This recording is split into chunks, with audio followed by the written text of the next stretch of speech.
Welcome back to Revealing Biblical Truths.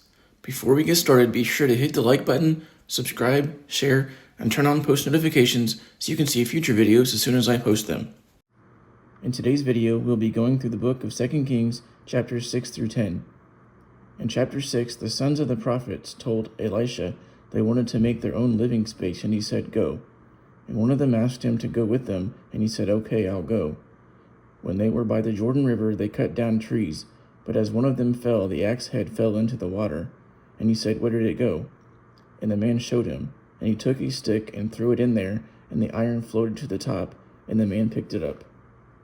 Then the king of Syria fought with Israel. And Elisha sent the king of Israel, saying, "Beware, do not cross this place, for the Syrians are there." And the king sent spies there, and it saved him. So the king of Syria was troubled, and asked his servants their thoughts, and they said, "There is a prophet helping them." And he asked where Elisha was, and sent spies to go kidnap him. And they had horses and chariots, and came by night, encircling the city of Dothan. And when Elisha's servants rose in the morning, they saw the chariots, and told Elisha. And Elisha said, "Don't worry, there are more of us than them." And he prayed, and Yah opened the servants' eyes to see the mountain full of horses and chariots of fire around Elisha. And Elisha prayed that the Syrians would be struck with blindness, and he did. And Elisha told them to follow him, and he would show them the prophet. But he led them to Samaria. Now when they went to Samaria, Elisha asked Yah to open their eyes, and he did. And the king asked if he should smite them, and he said, "No. Give them bread and water." And they did, and they left to go to their master. After this, Ben-Hadad the king of Syria gathered his army and attacked Samaria. As he passed by, there was a woman who cried to the king of Israel, asking him for help. And he said, "Yah, if Yah doesn't help you, how could I? What is wrong?" And she said, "This woman asked me to give her my son to eat, and then to eat her son tomorrow, because there was famine in the land." So they did eat her son, but the other woman wouldn't give her son. And the king tore his clothes and had sackcloth on. So Elisha was in his house, and said, "Hear the word of Yah. Tomorrow about this time a measure of flour shall be sold for a shekel, and 2 measures of barley for a shekel." Then the king's advisers said, "If Yah would make windows in heaven to rain down food, could it be?" And he said, "You will see it, but don't eat of it. Fight the Syrians." And there were 4 leprous men at the gate of the city, and said, "Why are we sitting here? If we go into the city, we will die from famine. But if we are here, we will die also. Let us surrender to the Syrians, that they might save us." But as they went to their camp, no one was there, because Yah had miraculously made them hear the noise of chariots, and they fled away scared. So they came told the porter of the city what happened, and to tell the king. So the king sent out 2 chariots of horses, and see where they went. And they found that their tents and garments and vessels were there, but they spoiled their tents. And Elisha went to the woman whose son was resurrected, and said, "Go and sojourn wherever you can, for there will be a 7-year famine." So she did, and went to the land of the Philistines for 7 years. And when she returned, she told Gehazi his servant, and he appointed an officer to return all her possessions. And Elisha went to Damascus, and Ben-Hadad was sick. And the king said to Hazael his son to take a present to meet Elisha, and see if I will recover. And Elisha said, "He will recover, but he will die also." But Elisha cried, and Hazael asked why he was crying. And he said, "Because I know the evil that you will do to Israel, and you will be king of Syria." And Ben-Hadad talked to his son, and said, "You will recover." But the next day he died, and Hazael reigned. In the 5th year of Joram, king of Israel, Jehoram was the king of Judah, and Joram reigned 8 years, and did evil in the sight of Yah, but Yah would not destroy them for his promise to David. And Joram died, and Ahaziah his son reigned in his stead. And Ahaziah reigned 1 year, and his mom was Athaliah, the daughter of King Omri of Israel, and he did evil also. And Joram was sick, and Elisha called one of the children of the prophets to take this oil to Ramoth Gilead, and look for Yehu the son of Jehoshaphat, and pour it on his head, and say, "I have anointed you king over Israel. And you will smite the house of Ahab, that Yah might avenge the blood of my prophets at the hand of Jezebel."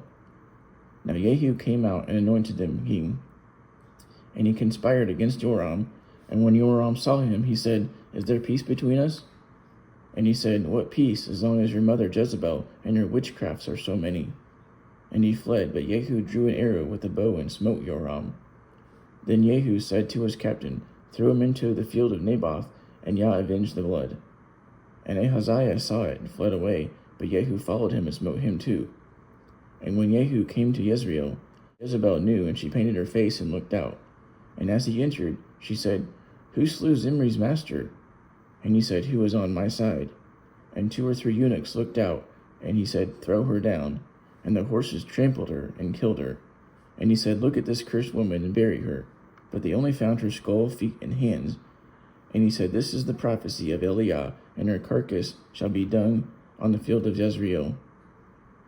And Ahab had 70 sons in Samaria, and Yehu wrote letters and sent them to Samaria, to the rulers and elders, and said, "Look around your chariots and horses and your walled city, and find your best son, and set him on his father's throne, and fight for him." But they were scared, and said, "2 kings have fell before him. How shall we stand?"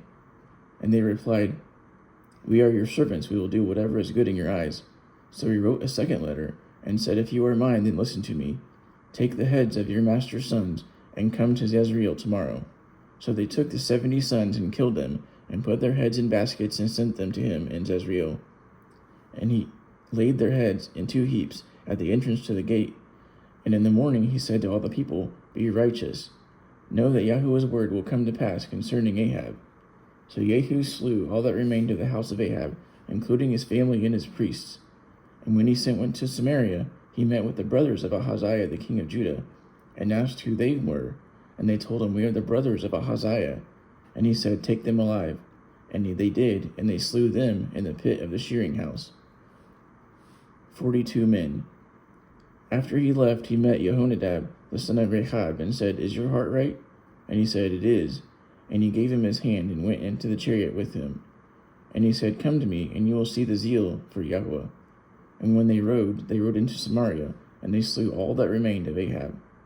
And he gathered all the people of Ahab, and said, "Ahab served Baal a little, but me a lot. Call the prophets and servants of Baal, for I have a great sacrifice." But he did this in secret, so that he might destroy the worshippers of Baal. So they proclaimed a solemn assembly, and all the worshippers came into the temple of Baal. And he said, "Anyone that worships Yah cannot be here, only the ones that worship Baal." So he appointed 80 men to go outside and wait. They did the sacrifice, and then told the captains to slay everyone in the building. And so they did, and took out the idols and burned them, and broke them down also, and made the temple empty. But the sins of Jeroboam didn't stop doing, including the calves in Bethel. But Yah said to Yehu, "Because you have done well in doing right, and did to the house of Ahab, your children will sit on your throne for the 4th generation." But Yehu did not walk in the Torah of Yahweh. And Yehu died, and Jehoahaz his son reigned in his stead. And Yehu reigned for 28 years in Israel. This is the end of the video.